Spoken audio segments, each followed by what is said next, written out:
ஓம் ஸ்ரீ குருப்யோ நமக. கற்பக விநாயக பெருமான் திருவடிகள் சரணம். ஸ்ரீமாத்ரே நமக. கருணை காமாட்சி நேயர்கள் அனைவருக்கும் என்னுடைய மனமார்ந்த வணக்கங்கள். லலிதா உபாக்கியானம் பகுதி 25 நிறைவு பகுதி இன்றைய தினம் சிந்திக்க இருக்கிறோம். அம்பிகை செய்த ஜெகத் சிருஷ்டி எனும் தலைப்பிலே இன்றைய பதிவு அமைந்திருக்கிறது. லலிதா பரமேஸ்வரி அவதாரம் செய்த பிறகு சிருஷ்டி செய்கிறாள். ஏன்னா அதற்கு முன்னாடி மகா சம்புநாதர் என்ன பண்ணுறார், 14 லோகங்களிலும் இருக்கக்கூடிய தாவரங்கள், விலங்குகள், மானிடர்கள், தேவர்கள் உட்பட எல்லாவற்றையுமே யாகத்தில் அவர் ஆகுதியாக கொடுத்துடுறார். அப்படி ஆகுதியாக கொடுத்த பிறகு தான் லலிதா பரமேஸ்வரியுடைய அவதாரமானது நிகழ்கிறது. ஏன் எல்லாரையும் ஆகுதியாக கொடுக்குறார்கள்னா, பண்டாசுரனாலே எல்லா ஜீவராசிகளும் பீடிக்கப்பட்டு விட்டது. அவங்க என்ன பண்ணுறாங்க, யாருடைய கண்களுக்கும் தெரியாமல் எல்லோருடைய உடம்பிலும் புகுந்து நம்முடைய ஆற்றல்களையும் சக்திகளையும் அபகரித்து கொள்ளுகிறார்கள். செடி கொடிகளை கூட விடலை, விலங்குகளை கூட விடலை. அப்போ என்ன ஆகுது, செடிகள்லாம் பூக்கலை. அப்போ எல்லாமே பாதிக்கப்படுகிறது. தேஜஸ் இழந்து விட்டார்கள். அதனால் என்ன பண்ணுறார், எல்லாரையுமே ஆகுதியாக போடுறார், மும்மூர்த்திகள் உட்பட. ஏன்னா பிரம்மாண்டத்துக்குள்ளே எல்லோரும் இருக்கிற காரணத்தினாலே பண்டாசுரன் எல்லோரையுமே பீடிச்சிட்டதுனால எங்குமே தேஜஸ் இல்லை, சக்தி இல்லை, ஒரு பழையபடி இல்லை. அப்போ இவர்கள் எல்லோருமே யாகத்திலே இடுகிறார். அதன் பிறகு பரமேஸ்வரியுடைய அவதாரம் நிகழ்கிறது. வந்த தேவி மறுபடியும் எல்லாவற்றையும் படைக்கிறாள். அப்படி தேவியின் மூலமாக படைக்கப்படுகிற போது இப்போ பண்டாசுரனால் யாரும் பீடிக்கப்படாமல் பழைய நிலைமையிலிருந்து மிகுந்த சக்தியோடும் தேஜஸோடும் எல்லாருமே இருந்தாங்க. ஏன்னா அம்பாளுடைய சிருஷ்டி இல்லையா, நேரடியாக அம்பிகையுடைய சிருஷ்டிங்கிறதுனால. அப்படி அவதாரம் செய்த பராசக்தியுடைய திருமேனியிலிருந்து எப்படி மீண்டும் இந்த சிருஷ்டியானது தொடங்குகிறது, தேவியுடைய திருமேனியிலிருந்து அவதரித்த மற்ற தேவதைகள் என்ன அப்படிங்கிறது தான் இன்றைய நிறைவு பகுதியாக சிந்திக்கிறோம். அகஸ்தியர் கேட்கிறார், ஹயக்ரீவ பெருமானே, மகாயாக விதானமானது அடியேனால் கேட்கப்பட்டது. லலிதாம்பாள் இயற்றிய சிருஷ்டியை பற்றி அறிய விரும்புகிறேன், தயை கூர்ந்து எனக்கு சொல்வீர்களாகன்னு கேட்குறார். இப்போ சிதக்னி குண்டத்திலிருந்து ஆவிர்பவித்த பரமேஸ்வரி என்ன பண்ணுறா, மும்மூர்த்திகளையும் முப்பெரும் தேவியர்களையும் படைத்து விட்டாள். அதன் பிறகு தன்னுடைய அலகபாரத்திலிருந்து இருட்டு எனும் அஞ்ஞானத்தையும், 3 கண்களிலே இருந்து சூரியன், சந்திரன், அக்னிகளையும், நெற்றி முத்துக்களிலிருந்து நட்சத்திர கணங்களையும், பாலிவதம் சமுத்துக்களிலிருந்து நவகிரகங்களையுமே சிருஷ்டிக்கிறாள். ஆக்ஞா சக்கரத்திலிருந்து தண்ட நீதியும், புருவத்திலிருந்து பிரபஞ்ச சக்கரமும் சிருஷ்டிக்கப்படுகிறது. லலிதா பரமேஸ்வரியுடைய மூச்சுக்காற்றே 4 வேதங்களாக விளங்குகிறது. இனிய மொழிகளே காவிய, நாடக, அலங்கார சாத்திரங்களாக வருகிறது. நாக்கிலிருந்து சரஸ்வதியும், சுபகத்திலிருந்து வேத சடங்கங்களும், கழுத்தின் மேல் ரேகையிலிருந்து மீமாம்சை, நியாயம், புராணங்கள், மத்திய ரேகையிலிருந்து ஆயுர்வேதமும் தனுர்வேதமும், கீழ் ரேகையிலிருந்து சங்கீத சில்ப சாத்திரங்களும் தோன்றுகிறது. 64 கலைகளும் கழுத்து கூபத்திலிருந்து தோன்றுகிறது. தோள்களிலிருந்து சந்தஸ் சாஸ்திரமும், ஹஸ்த மூலங்களிலிருந்து கலாசாத்திரமும் தோன்றுகிறது. அஷ்டகுல பர்வதங்கள் ஸ்தனங்களிலிருந்தும், பார்ஸ்வங்களிலிருந்து எல்லா திசைகளிலும் அந்தரீக்ஷமும் சிருஷ்டிக்கப்படுகிறது.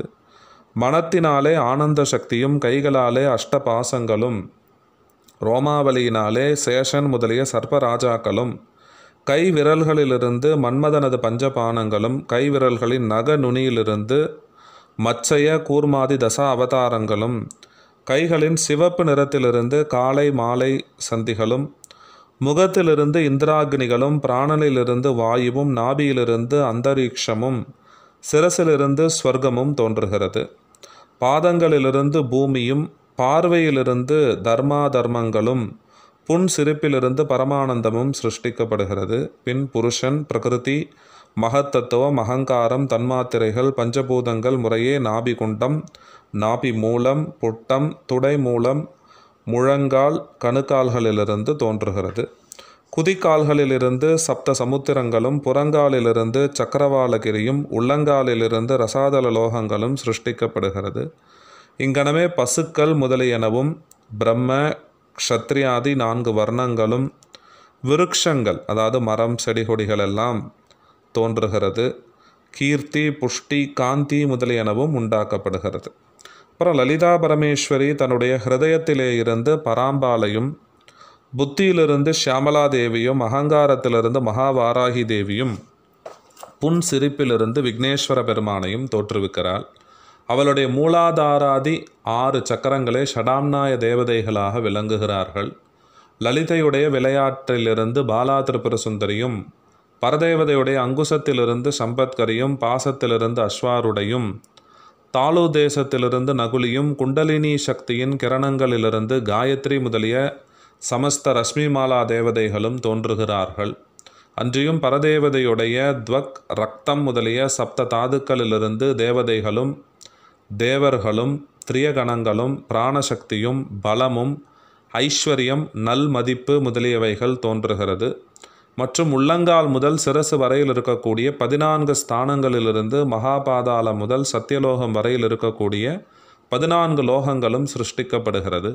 அதன் பின்பு ஸ்ரீசக்கர ரதத்திலே விளங்கும் திரைலோக்கிய மோகனம் முதல் 9 சக்கரங்களில் இருக்கக்கூடிய ஆவரண தேவதைகளும், அந்த சக்கரேஸ்வரிகளும் லலிதா தேவியுடைய மூலாதாரம், சுவாதிஷ்டானம், மணிபூரகம், மனாகதம், விஷுக்தி, ஆக்ஞை, பிரம்மரந்தம், துவாதசாந்தம், தேவியுடைய ஆனந்த கடல் என்பவற்றிலிருந்து ஆவிர்பவிக்கிறார்கள். பின் லலிதை தன்னுடைய ஹிருதய ஆகாசத்திலிருந்து ஸ்ரீ மார்த்தாண்ட பைரவரையும், திதி சக்கரத்தையும், ஷோடச நித்தியைகளையும், அங்க தேவிகளையும், ஆயுத தேவதைகளையும் சிருஷ்டிக்கிறாள்.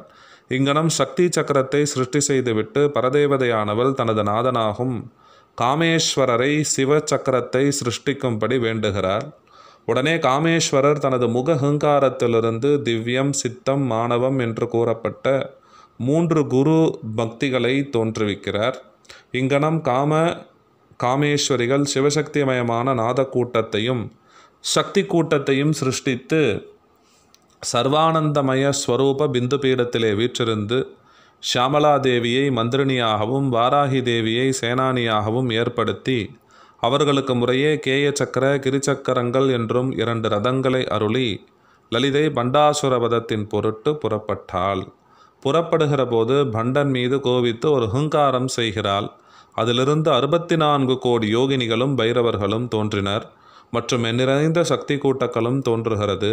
இங்கனம் தோன்றிய சமஸ்த சக்தி சமூகங்களும் கரங்களை சிரசிலே குவித்து பரதேவதையை தரிசித்து நிற்பதை அம்பாள் நோக்கி உற்சாகத்தோடும் திருப்தியோடும் விளங்கினாள். ஸ்ரீ லலிதாதேவி இயற்றிய ஜெகத் சிருஷ்டியை கூறக்கூடிய அத்தியாய சருக்கம் இத்தோடு நிறைவடைகிறதுன்னு அகஸ்திய பெருமானுக்கு ஹயக்ரீவர் உபதேசம் என்றார். இதுக்கப்புறம் அவர்கள் போருக்கு சென்றார்கள். போரில் எப்படி ஜெயித்தாள் என்கிறதெல்லாம் நாம் ஏற்கனவே சிந்தித்திருக்கிறோம். இது பிற்பகுதியில் தான் லலிதா உபாக்கியானத்திலே சொல்லப்பட்டிருக்கிறது.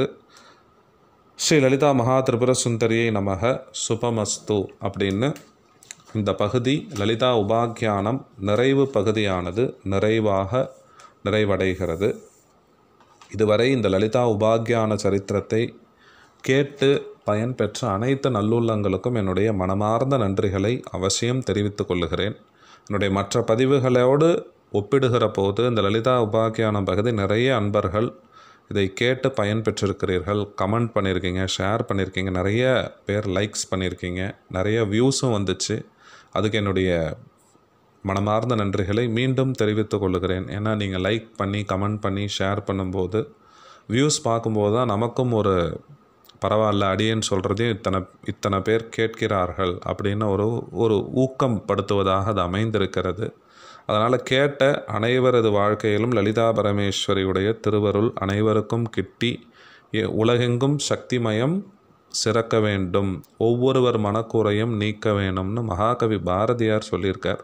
அப்பேற்பட்ட அந்த சக்தியாக சிவசக்தியாக வீற்றிருக்கக்கூடிய காஞ்சிபுரத்திலே கோவில் கொண்டு நம்மையெல்லாம் ரட்சிக்கக்கூடிய லலிதா பரமேஸ்வரியான காமாட்சி பரதேவதையுடைய திருவருள் நம் அனைவருக்கும் கிட்ட வேணும் அப்படின்னு பிரார்த்தனை செய்து கொண்டு இந்த அளவிலே நிறைவு செய்கிறேன். நன்றி, வணக்கம். ஸ்ரீ மாத்ரே நமக.